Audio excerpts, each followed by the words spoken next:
امروز نوشتن حرف کی را میخوایم به شما یاد بدیم. از این خط اول بالایی که از شروع میکنیم تا خط پایین که را جور کنیم. بعد این نقطه یک نقطه در اینجا میمانیم در وسط. این نقطه را پس به داخل فشار میتیم و یکی دیگر هم پس به بیرون. ما دوباره برتان نوشته میکنم.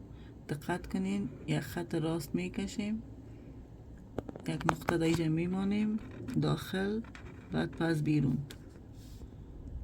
بازم تکرار میکنم، یک خط راست، اینجا یک نقطه میمانیم، این نقطه را اول داخل میکنیم، باز پس بیرون.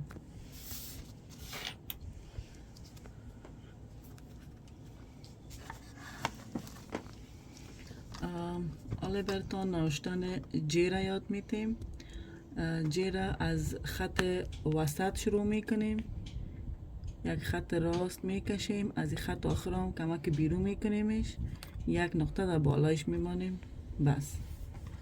بازم ببینین، از خط وسط شروع میکنیم، پایین از خط هم پایین هم آخر هم تیر میشیم، بعد در بالایش یک نقطه میمانیم.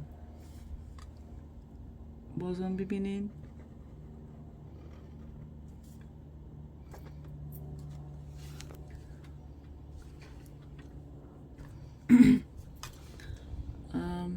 حالا اما برتان شروع میکنیم.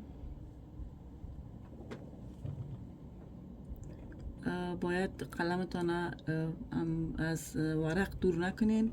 اول از پایین شروع میکنیم به بالا، باز یک خانش نوشته میکنیم، بعد دیگهشه. بازم ببینین، از بالا شروع میکنیم به خط آخر، از وسط، از خط مابینی به خط آخر، بعد یک خانش میکشیم، بعد دیگهشه. بازم ببینین، از خط وسط شروع میکنیم به پایین، یک خانش میکشیم، باز دیگرش.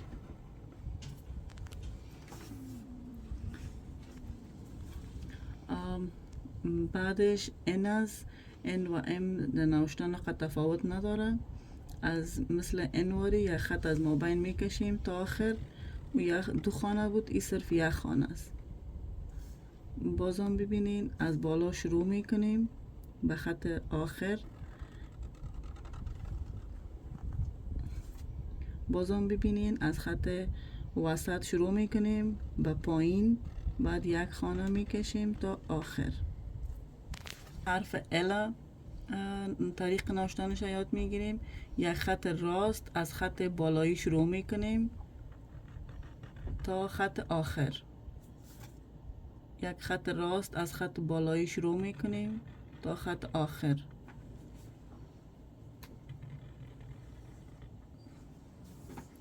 بعدش هم از حرف پی. پی را از خط وسطی شروع میکنیم، از خط پایین هم کمک پایین میاریمش، بعد یک قلم مرپزم نقطه اول میاریم، یک خط دیگه میکشیم از مابین تا به آخر.